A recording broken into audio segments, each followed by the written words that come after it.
এমন সময় মেঘালয়ের মোবাইলে কল এলো। মেঘালয় কল রিসিভ করে কথা বলছিল। আলো এই ফাঁকে ড্রেসিং টেবিলের সামনে গিয়ে দাঁড়ালো। নাকফুলের দিকে বেশ কিছুক্ষণ তাকিয়ে রইল। বেশ আনকমন একটা ডিজাইন। কথাই পেয়েছে কে জানে। মেঘালয় কথা শেষ করে এসে আলোর পিছনে দাঁড়িয়ে বলল, পছন্দ হয়েছে? আলো চিরুনি হাতে নিয়ে জবাব দিল। মেঘালয় আলোর পিছন থেকে সরে এসে খাটের ওপরে গিয়ে বসল। তারপর বারান্দার ওপর দৃষ্টি রেখে বলল, তোমার এই নাকফুলটা নিয়ে ছোট্ট একটা গল্প আছে, অন্য একদিন বলবো। তবে এতটুকু জেনে রেখো, আজ একজন ভদ্র মশাইয়ের সঙ্গে সেই লেভেলের তর্কাতর্কির পর তোমার জন্য এই নাকফুল আমি কিনতে পেরেছি। আলো চুলের ওপর চিরুনি চালানো বন্ধ করে পিছনে ফিরে মেঘালয়ের দিকে বিস্মিত হয়ে তাকিয়ে জিজ্ঞেস করল, একটা নাকফুল নিয়ে কেন তর্ক করতে গেলেন? বললাম না অন্য একদিন বলবো। এখন এসো তো নিচে, খাবার খেয়ে আসি। সারা রাত নির্ঘুম কাটিয়েছি, পেটে খাবার নেই। মেঘালয় খাওয়া দাওয়া করে ঘুমিয়ে রইল রুমে এসে। আলো তার বই নিয়ে বারান্দায় গিয়ে পড়তে বসলো।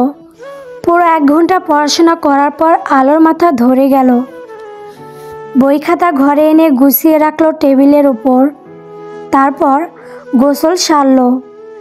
আজ কেন জানি শাড়ি পরার ইচ্ছে জাগলো আলোর। ধূসর রঙের শাড়ি ওয়ার্ড্রোব থেকে বের করে ওয়াশরুমে ঢুকে পড়ল। শাড়ি পরতে পরতে হুট করে বিয়ের আগের একটা ঘটনা মনে পড়ল আলোর। মেঘালয়ের সঙ্গে তার 3য়বার দেখা হবার দিনের কথা। ওরা দুজন অনাকাঙ্ক্ষিত ঘটনার সম্মুখীন হয়েছিল সেদিন। শাড়ির কুচি করার সময় আলো হেসে ফেলল আনমনে। সবগুলো কুচি সেদিন তার হাত থেকে বাঁধনহারা হয়ে মেঝেতে অনাদরে গড়াগড়ি খাচ্ছিল। শাড়ি পরে ওয়াশরুম থেকে বের হয়ে এলো আলো। ড্রেসিং টেবিলের সামনে এসে দাঁড়ালো। আয়নায় নিজেকে দেখলো। চোখের কোণে কাজল রেখা টানলো। তারপর শাড়ির আঁচল টেনে ঘোমটা দিল। মেঘালয় তো ঘুমান্ত অবস্থা রেখে ঘর থেকে বেরিয়ে যায় আলো। ড্রয়িং রুমে আসতেই আজ মাসফির সঙ্গে দেখা হয়ে যায় আলোর। মাসফি আলোকে দেখে হেসে বলল, কেমন আছো? ভালো আছি ভাইয়া। আলো মাসফির কথার জবাব দিয়ে রান্নাঘরে চলে গেল। মাহরিনের হাত থেকে ভাতের বল নিয়ে আলো বলল, আম্মু আপনি গিয়ে টেবিলে বসুন, আমি নিয়ে আসছি। মাহরিন আলোর থেকে ভাতের বল কেড়ে নিয়ে বলল, তুই নিজেকেই তো সামলাতে পারছিস না, তুই গিয়ে চুপচাপ বস। আরেকটা কথা বললে আমার হাতের মায়ের খাবি। মাহরিনের রাগ সঙ্গী রব দেখে আলো মাথা নিচু করে হেসে ফেলল। তারপর চুপচাপ টেবিলে গিয়ে বসলো। মাহরিন আরও 2জন হেল্পিং হ্যান্ডের সাহায্যে নিয়ে সব কিছু এনে ডাইনিং টেবিলে সাজিয়ে রাখলো। মাসফি আলোকে নিজ হাতে খাবার বেড়ে দিয়ে তবেই মাহরিন খেতে বসলো। খাওয়া দাওয়া শেষ হবার পর ওরা 3জন মিলে ড্রয়িং রুমে গিয়ে সোফায় বসলো। মাসফি মাহরিনকে নির্দেশ করে বলল, আম্মা একটা খুশির সংবাদ বলি। মাহরিন অবাক হয়ে মাসফির মুখের দিকে তাকিয়ে বলল, বল। Tania is pregnant 5 months। মাসফির কথা শোনার পর মাহরিন এবং আলো দুজনেই মুখে হাত রেখে বিস্মিত হয়ে তাকিয়ে রইল। পরক্ষণে হাসি ফুটে উঠল তাদের ঠোঁটের কোণে। মাহরিন হাত বাড়িয়ে দিল মাসফির দিকে। মাসফি উঠে এসে মাহরিনের হাত ধরে দাঁড়ালো। মাহরিনের চোখের জল টুপ করে পড়ল। মাসফি এবং আলো মাহরিনকে কিছু বলবে তার আগেই মাহরিন চোখের পানি এক হাত দিয়ে মুছে বলল, আমার এত খুশি লাগছে কেন? আজ মনে হচ্ছে মরে যাওয়ার আগে সকল আশা আকাঙ্ক্ষা আমার পূরণ হবে। মাসফি মাহরিনের হাত ধরে নরম সুরে বলল, আপনার কিছু হবে না আম্মা। আপনাকে ইন্ডিয়ায় যাওয়ার সকল ব্যবস্থা আমরা করছি। হসপিটাল থেকে ডাক এলে আমরা রওনা হব। এরপর দেখবেন আপনি আগের মতো সুস্থ হয়ে গেছেন। সেদিন দুপুরে মাহরিন কল করলো তানিয়ার মায়ের কাছে। কল করার কারণ হচ্ছে তানিয়াকে বুঝিয়ে বাংলাদেশে ফেরত আনার জন্য। তানিয়ার মা সবটা শোনার পর জানালেন তিনি অতি শীঘ্রই তানিয়ার বড় ভাইয়ের সঙ্গে কথা বলবেন। এ ব্যাপারে কথা শেষ করে মাহরিন মাসফির মোবাইলে ফিরিয়ে দিল। মাসফির মোবাইল হাতে নিয়ে বলল, যে আসতে চাইছে না তাকে জোর করে ফিরিয়ে আনার কি প্রয়োজন আম্মা? প্রয়োজন আছে। তানিয়া অভিমান করে চলে গিয়েছে হয়তো, তাই বলে তুই হাত গুটিয়ে বসে থাকবি? তানিয়া তোর স্ত্রী, তানিয়া তোর দায়িত্ব। তানিয়া যদি আমার স্ত্রী হয় তাহলে তানিয়ার উচিত তার স্বামীর অর্থাৎ আমার কিছু কিছু সিদ্ধান্ত মেনে নেওয়া। তানিয়া যদি আমার দায়িত্ব হয় তাহলে তানিয়ার উচিত স্ত্রী হিসেবে দায়িত্ব পালন করা। গত 4 বছর ধরে আমি এক পাক্ষিক অর্থে বিয়েটাকে টিকিয়ে রেখেছি।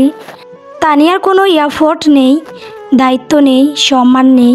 মাসফিকে সবসময় শান্ত অবস্থায় দেখে অভ্যস্ত আলো, কিন্তু হুট করে কাজ মাসফিকে রেগে যাওয়ার অবস্থায় দেখে আলো ভীষণ অবাক হলো।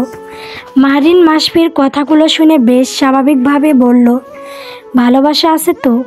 মায়ের মুখ থেকে এমন প্রশ্ন শুনে মাসফি নীরব হয়ে গেছে। গোটা 4 বছর তাদের মাঝে আদৌ কি ভালোবাসা তৈরি হয়েছে? যদি ভালোবাসা তৈরি না হয়ে থাকে তাহলে তানিয়া মাসফির সন্তানকে কেন গর্ভে ঠাঁই দেবে? একজন নারী ইচ্ছা অনিচ্ছায় জড়িয়ে থাকা বাচ্চা কনসিভের ক্ষেত্রে সেই হিসেবে তো তানিয়ার ইচ্ছার কারণে মাসফি হাল ছেড়ে দিয়ে সোফায় গা এলিয়ে দেয়। তানিয়াকে নিয়ে ভাবতে বসলে তার মাথায় কাজ করা বন্ধ করে দেয়। তানিয়ার কিছু কিছু কাজে মনে হয় মাসফির জন্য তার অগাধ ভালোবাসা আছে। পরক্ষণেই মনে হয় সে মাসফিকে দু চোখে দেখতে পারে না। বিয়ের মত একটা সম্পর্কে ভালোবাসা থাকা জরুরি।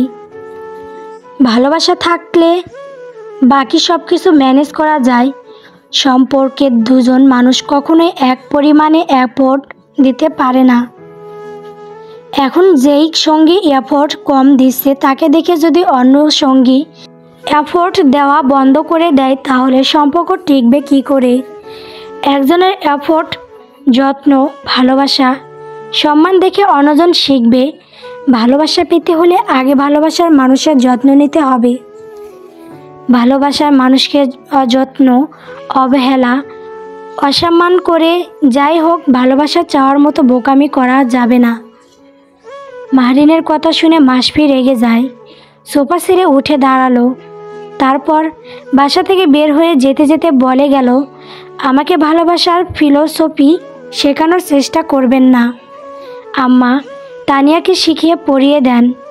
আমি একাই এই সম্পর্কের বোঝা টানতে পারবো না। মাসফি বের হয়ে গেল বাসা থেকে। মাহরিন দীর্ঘশ্বাস ফেলে বসে রইল। আলো মাথা নিচু করে বেশ কিছুক্ষণ বসে থাকার পর পিঠ ধরে এসেছে বলে উঠে দাঁড়ালো, আলো এখানে বস। মাহরিনের ডাকে শুনে আলো আবারও আগের জায়গায় বসে পড়ল। তোর বড় ভাইয়ের ইগোতে লেগেছে ব্যাপারটা, বুঝতে পেরেছিস? একটা মানুষকে, একটা সম্পর্ক এবং একটা জুটিকে পুরোপুরি ধ্বংস করতে ইগো যথেষ্ট। শাশুড়ির ভারী কথা বোধগম্য হচ্ছে না আলোর, তবুও আলো মাথা নাড়ায়। মাহরিন চলে গেল নিজের ঘরে। আলো উঠে দাঁড়ালো। এবার ঘরে ফিরে যাওয়ার উচিত। আলো যখন ঘরে ফিরে এলো তখন ঘড়িতে 3:30। তখন ঘড়িতে 3:30 বাজছে। কোচিংয়ে যেতে হবে আজ, কিন্তু একা কি করে যাবে ভাবতে ভাবতেই দেখলো মেঘালয় ঘুম থেকে জেগে উঠেছে। খাটের এক পাশে পা ঝুলিয়ে বসে আছে। আলো খাটের পাশে গিয়ে দাঁড়াতেই মেঘালয় আলোর হাত ধরে কাছে টেনে এনে দাঁড় করালো। আলো দাঁড়িয়ে থাকা সত্ত্বেও মেঘালয়ের উচ্চতার সমান সমান মনে হচ্ছে। বিধাতা তাকে আরেকটু লম্বা বানালে কি হতো ভাবতে ভাবতেই আলো মেঘালয়ের মুখের দিকে তাকিয়ে বলে, আজ কোচিংয়ে যেতে হবে, টেস্ট পরীক্ষা নেবে। শাড়ি পরে যাবে নাকি? প্রশ্নটি করেই উঠে দাঁড়ালো মেঘালয়। আলো জবাব দেওয়ার আগেই মেঘালয়ের শাড়ির আঁচল টেনে আলোর মাথায় দিয়ে বলল, অবশ্যই শাড়িতে বেশ লাগছে তোমাকে। আজ কোচিংয়ে যাওয়ার দরকার নেই, চলো কোথাও ঘুরতে বের হই। কোথায় যাবেন? পতেঙ্গায় নাকি? মেঘালয়ের খামখেয়ালি পোনা আবদার শুনে আলো বিস্মিত হয়ে যায়। মেঘালয়ের কাছ থেকে কিছুটা দূরত্ব বাড়িয়ে বলল, স্যার বকবে। কোন স্যার বকবে? আমি কল করে জানিয়ে দেব তাকে। আরে আপনি বুঝতে পারছেন না? মেঘালয় হাত বাড়িয়ে আলোর ঠোঁটের ওপর আঙুল রেখে বলল, তোমাকে নিয়ে আজ ঘুরতে বের হব। আমি হসপিটালের ডিউটি ফাঁকি দেব, আর তুমি কোচিংয়ের ক্লাস ফাঁকি দেবে। আম্মু বকুনি দেবে। আলো মেঘালয়ের হাত সরিয়ে দিয়ে বলল, তাহলে চলো আজ মায়ের চোখে ফাঁকি দিয়ে বের হই। আলো অবাক হয়ে মেঘালয়ের কাণ্ড কারখানা দেখেছিল। মানে মাঝে মাঝে মানুষটার যে কি হয়, নিজের বিয়ে করা বউকে নিয়ে ঘুরতে বের হবার জন্য এমন ফন্দি বের করার কি আছে?